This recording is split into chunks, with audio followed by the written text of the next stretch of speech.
بسم اللہ الرحمن الرحیم۔ السلام علیکم، آپ دیکھ رہے ہیں یوٹیوب چینل میں فخریات مندل۔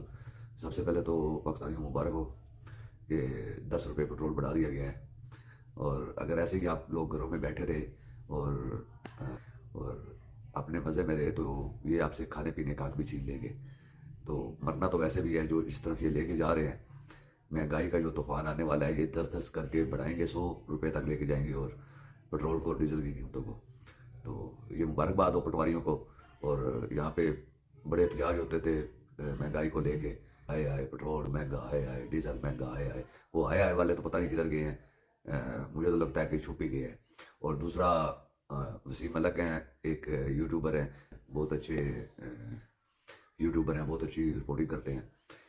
انہوں نے جو انکشافات کیے ہیں چیف جسٹس کی سہولت کاری کو لے کے، کہ 25 تاریخ کو خط لکھا گیا جو 26 تاریخ کو جوڈیشل کونسل اور سپریم کورٹ کو بھیجا گیا تھا۔ سب سے پہلے اور بعد میں دونوں موقعوں پر جسٹس قاضی فائز عیسیٰ نے کھل کر ایگزیکٹو کے لیے قاضی فائز عیسیٰ نے سہولت کاری کی۔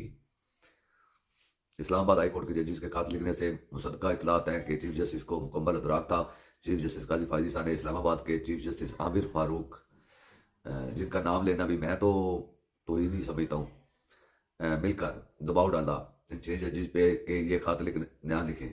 6 ججز میں سے ایک خاتون جج کو بھی اس دوران انتہائی دباؤ کا سامنا رہا۔ 27 مارچ کو فل کورٹ اجلاس کے دوران گفتگو ہو رہی تھی تو سپریم کورٹ کے ایک جج نے کہا کہ یہ خط لکھنے والے ہیرو ہیں، جو قاضی فائز عیسیٰ یہ سن کر سیکھ پا ہو گئے، اور انہوں نے کہا کہ فار گاڈ سیک یہ ہیرو نہیں ہے۔ اس کے بعد اجلاس میں بہت طلب کلامی ہوئی۔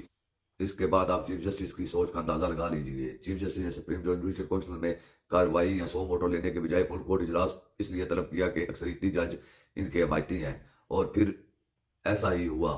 غلاموں نے آقا کا بھرپور ساتھ دیا۔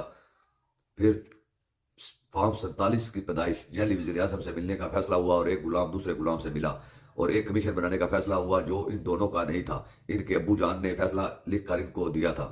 کیا ان ججز کے نام سامنے نہیں آنے چاہیے جنہوں نے دونوں دفعہ چیف جسٹس اور ان کے ساتھی ججز جو ان کے حق میں تھے ان کی بھرپور مخالفت کی، اور کہا کہ کسی صورت ایجنسیز کے آگے سرنڈر نہیں کرنا چاہیے، یہ عدلیہ کی آزادی کا مسئلہ ہے، اور ان ججز کے نام بھی سامنے آنے چاہیے جنہوں نے چیف جسٹس کے ساتھ مل کر سرنڈر کیا، آئین اور قانون کی خلاف ورزی کی۔ قوم کو پتہ ہونا چاہیے کہ کون کہاں کھڑا ہے، کون قوم کا ہیرو ہے، اور کون اسٹیبلشمنٹ اور اداروں کے ساتھ کھڑا ہے، اور پیسوں کے لیے، چند پیسوں کے لیے جنہوں نے اپنا ایمان بیچا ہے، اور جو انہوں نے اب بم کھیل پھوڑا ہے۔ ویسے تو پی ٹی آئی والے پہلے ہی یہ کہہ چکے ہیں کہ دونوں اجلاس کے منٹس عوام کے سامنے آنے چاہیے کہ کون کہاں پر کھڑا ہے۔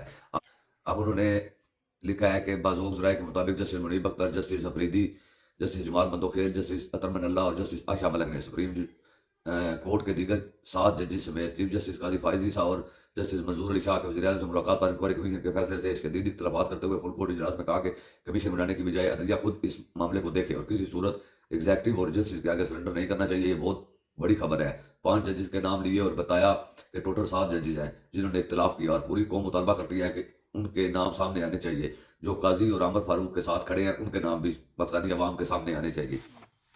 تو یہ چیف جسٹس صاحب جو کرنا چاہ رہے ہیں، ابھی تو 6 ججز کو آپ بھول جائیں گے جو آگے ہونے والا ہے۔ کل جتنی بڑی ریلی اور جتنی بڑی تعداد میں لوگ باہر نکلے ہیں اپنے حقوق کے لیے، عمران خان کے لیے، ان ججز کے لیے، آج لاہور میں بہت بڑا مکلا کا کنونشن ہو رہا ہے، ایسے ہی اب پنجاب میں شروع ہونے جا رہا ہے۔ یہ آخری لڑائی کی طرف بڑھ رہی ہے، بات آخری لڑائی کی طرف جا رہی ہے، اور انشاءاللہ تعالیٰ ہم پاکستانی اس کو بھرپور طریقے سے لڑیں گے۔ یہ میں ان کو کہہ رہا ہوں جو ہر چیز پہ قابض ہیں۔ عقیدے کا صاحب بعد میں کر لیں گے، پہلے یہ ثابت تو کریں کہ کیا انسان ہے ہم۔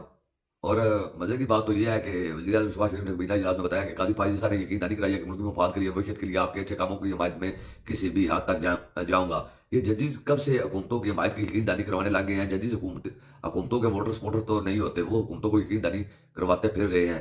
یہ جج نہیں ہے، یہ ان کے بٹھائے ہوئے غلام ہیں، اور یہ وہی فیصلے کر رہے ہیں جو یہ انہیں لکھ کے دے رہے ہیں۔ اور رہی بات آپ پاکستانی فلسطین کے ساتھ کیسے کھڑے ہیں، یا پاکستانی ادارے فلسطین کے ساتھ کیسے کھڑے ہیں، پاکستان فلسطین اور کشمیر کے ساتھ ایسے کھڑا ہے جیسے شور ڈلیوری کے وقت اپریکن تھیٹر کے باہر کھڑا ہوتا ہے، جس کا فائدہ عورت کو بھی نہیں ہوتا۔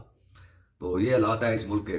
تو ایک روسی انقلابی رہنما تھا، وہ کہتا تھا ریاست اپنی ناکامی کے آخری دور میں انتہائی پرتشدد ہو جاتی ہے، اور وہ آپ خود دیکھ رہے ہیں 2 سال سے کہ کتنی پرتشدد ہوئے ہیں کہ کسی چیز کو بھی ملوز خاطر نہیں لا رہے۔ وہ ایسے سمجھتے ہیں کہ جو کچھ ہم کر رہے ہیں وہی ٹھیک ہے۔